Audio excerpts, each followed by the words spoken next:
Hello friends, तर परत एकदा स्वागत आहे तुमचं आपल्या शिव लर्निंग क्लासेस या यूट्यूब चॅनलमध्ये. आज आपण अंकगणिती श्रेणी यामधील प्रत्येकी 2 गुणांचे प्रश्न पाहणार आहोत. मागच्या लेक्चरमध्ये आपण 1 गुणांचे प्रश्न ऑलमोस्ट सगळे पाहिलेले आहेत. आता 2 गुणांचे जे महत्त्वाचे प्रश्न आहेत ते आपण शिकूयात. चला तर मग प्रश्न पहिला घेऊयात. आपण काय दिलेला आहे पाहू.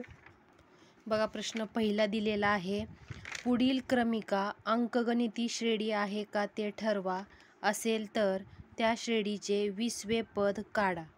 आता क्रमिका अंकगणिती श्रेणी आहे का नाही ते कसं ठरवायचं. आपल्याला माहिती आहे T2 पहिल्यांदा आधी जी क्रमिका दिलेली आहे त्याला T1, T2, T3 अशी नावं द्यायची. त्यानंतर त्यांचा फरक जर सेम आला तर ती अंकगणिती श्रेणी आहे, आणि नाही आला तर सगळ्या त्यांचा फरक वेगवेगळा येत असेल तर ती आपण अंकगणिती श्रेणी नाही असे कन्सिडर करतो, बरोबर. मग आता ह्याचा फरक काढायचा म्हणजेच काय, आपल्याने जे अंकगणिती श्रेणी आहे तिला आपण अगोदर T1, T2, T3 अशी नावं अगोदर देऊन घेऊयात, त्यानंतर त्यांचा फरक काढू. ओके, चला सुरुवात करूया. स्टेप बाय स्टेप आपण सॉल्व करूयात हे. बघा, T1 काय येणार, T1 काय येणार -12, T2 -5, T3 काय येणार 2. अशा पद्धतीने सगळं अगोदर नावं टाकून घ्या. बघा, अशा पद्धतीने मी T1, T2, T3, T7 पर्यंत ते अंकगणितीच्या श्रेणीला नावं देऊन घेतली. त्यानंतर आपल्याला फरक काढायचं. मग फरक काढताना आपण काय करणार, फरक T2 - T1 equal to T2 काय आहे -5 मायनस T1 काय आहे -12, बरोबर. आता -5 मायनस मायनस प्लस, मग काय होणार -5 + 12 इक्वल टू, बघा, -5 + 12 म्हणजे 12तून 5 घालवायचे आणि मोठ्या संख्येचं चिन्ह द्यायचं. हे आपल्याला बेरीज वजाबाकीचे नियम माहिती आहेत. मग 12तून 5 गेले किती राहतात 7. मोठ्या संख्येला चिन्ह कोणतं आहे प्लस, मग हे तर प्लसचं चिन्ह द्यायची गरज नाही आहे. मग ह्यांचं काय फरक येतोय 7. आता दुसऱ्या पण T3, दुसऱ्या ह्याचं पण काढून बघू. T3 - T2 equal to T3 किती आहे 2 मायनस T2 किती आहे -5. बघा इथं 2 minus minus plus 5 equal to 2 + 5 7, बरोबर. आता T4चा पण काढा, T4 - T3, बरोबर. T4 काय आहे 9 मायनस T3 2, 9 - 2 किती येतात 7, बरोबर. यांचा फरक 7 येतोय, राईट.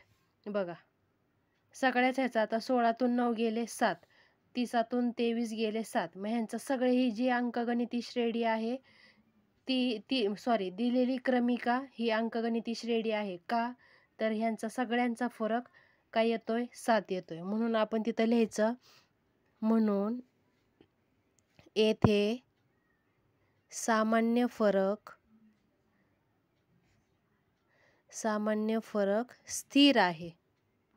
येथे सामान्य फरक स्थिर, 7 हा स्थिर आहे, म्हणून ही क्रमिका अंकगणिती श्रेणी आहे. क्रमिका अंकगणिती श्रेणी, बरोबर. अशा पद्धतीने लिहायचं. का, तर आपला फरक 7 हा कॉन्स्टंट आला. 7 प्रत्येक ह्याच्यामध्ये 7 ही कॉमन संख्या येत होती, स्थिर येत होता यांचा फरक, म्हणून ही क्रमिका अंकगणिती श्रेणी आहे, राईट. मग त्यानंतर बघा, प्रश्न काय विचारलेला आहे, ही अंकगणिती श्रेणी आहे का हे ठरवा. हे आपण ठरवलं, ही अंकगणिती श्रेणी आहे, हे आपल्याला उत्तर मिळालं. त्यानंतर पुढे काय प्रश्नातच सांगितलेलं आहे, असेल तर त्या श्रेणीचे 20वे पद काढा.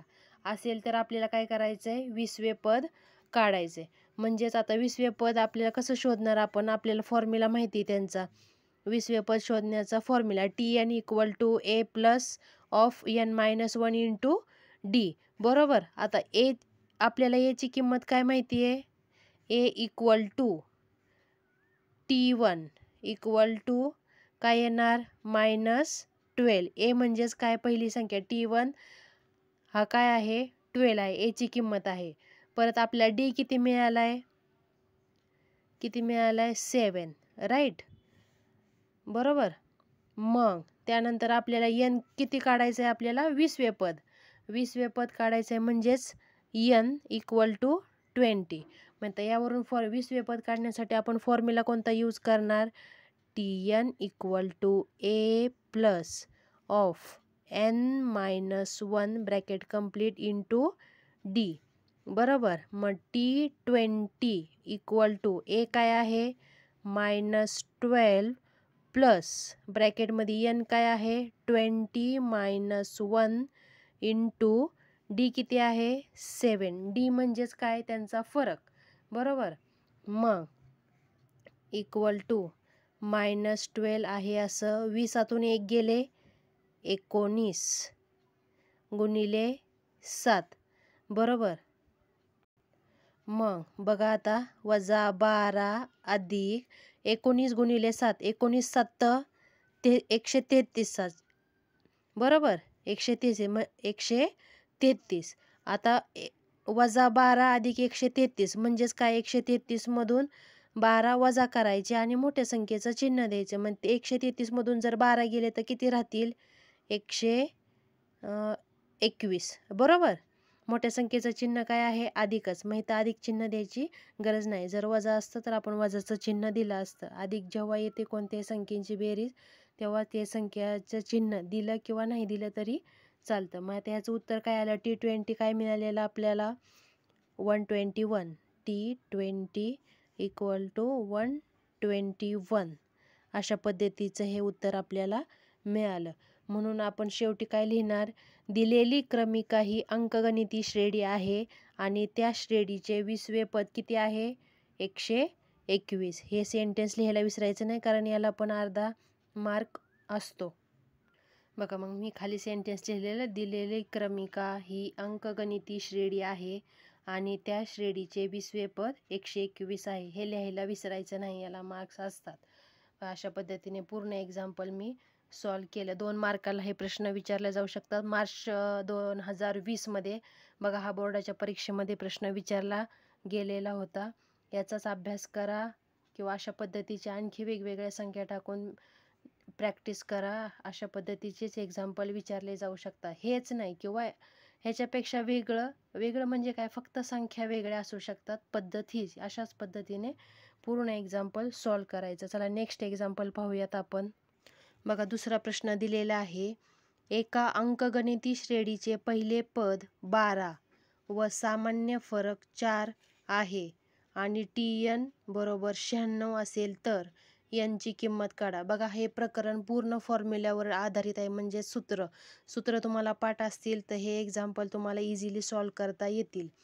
पण नुसती सूत्र पाठ असूनही उपयोग नाही, तर सूत्र कोणत्या एक्झाम्पलला ते सूत्र वापरता येईल किंवा वापरता काय म्हणतात त्याला, वापरावं लागेल, कोणतं सूत्र कोणत्या एक्झाम्पलला वापरायचं हेही समजलं पाहिजे. हे समजलं तरच हे सगळे प्रॉब्लेम तुम्हाला सॉल्व करता येतील. बघा आता इथं बघा काय काय दिलेलं आहे, आपण सगळं अगोदर लिहून घेऊ. काय काय दिलेलं आहे बघा.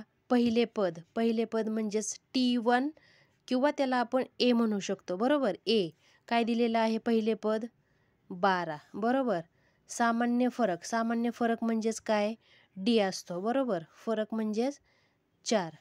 Tn किती दिलेला आहे, जे अगोदर एक्झाम्पलमध्ये दिले ते लिहून घ्या अगोदर. 96. आपल्याला काय काढायचं आहे n. मग आता यावरून फॉर्म्युला कोणता आपण यूज करू शकतो पहा.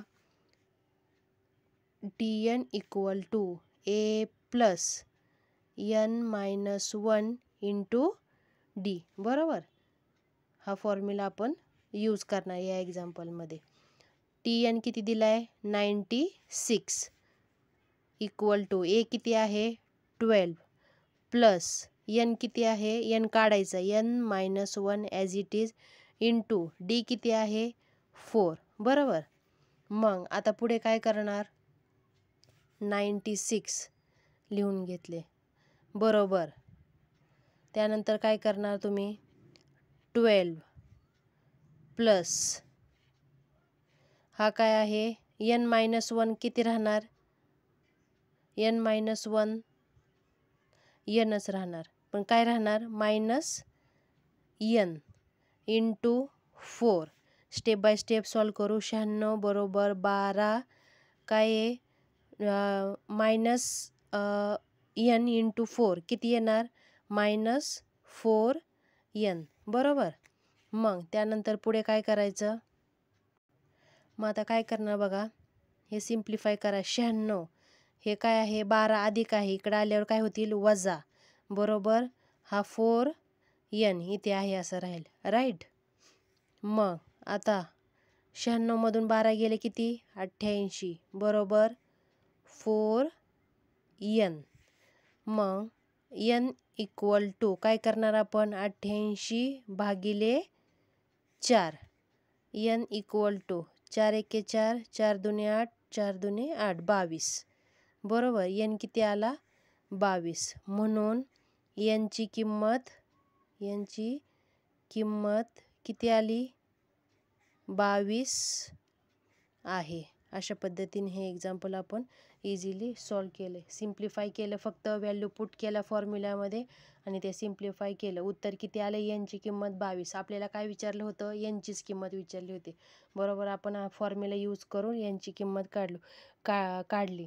चला नेक्स्ट एक्झाम्पल आपण नेक्स्ट व्हिडिओमध्ये पाहणार आहोत. तर आजचा आपला व्हिडिओ कसा वाटला ते कमेंटद्वारे नक्की कळवा. आवडल्यास लाईक शेअर आणि आपल्या चॅनलला सबस्क्राईब करा. आणि कोणी मित्र मैत्रिणी नातेवाईक कोणाचे भाऊ वगैरे 10वीला असतील त्यांच्यापर्यंत हा व्हिडिओ नक्की पोचवा, जेणेकरून त्याला त्या एक्झामसाठी याचा नक्की उपयोग होईल. कारण जास्त एक्झाम्पल घेत बसलं तर हा व्हिडिओ खूप मोठा होतोय. त्यामुळे आपण रोज 2-2 एक्झाम्पल एकदम मी तुम्हाला समजून सांगण्याचा प्रयत्न करणार आहे प्रत्येक व्हिडिओमध्ये, प्रत्येक एक्झाम्पल घेऊन. चला तर मग नेक्स्ट व्हिडिओमध्ये भेटू आपण. Bye bye.